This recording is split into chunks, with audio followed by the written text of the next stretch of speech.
हिजाब पर सरकारी तौर पर पाबंदी आई।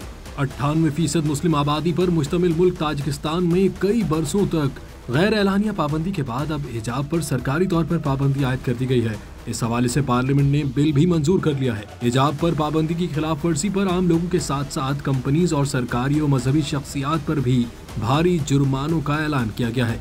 यही नहीं, इस बिल में ऐवान ने गैर मकामी कपड़ों के अलावा ईद उल फित्र और ईद उल अजहा के मौके पर बच्चों के मोहल्ले के घरों में जाने और ईद मिलने की रिवायत पर पाबंदी लगा दी है।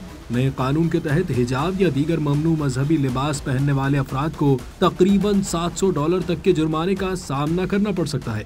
ताहम अगर सरकारी ओहदेदारान और मजहबी हुक्काम इस पाबंदी की खिलाफ वर्जी करते नजर आए तो उनको $4800 तक के जुर्माने का सामना करना पड़ सकता है।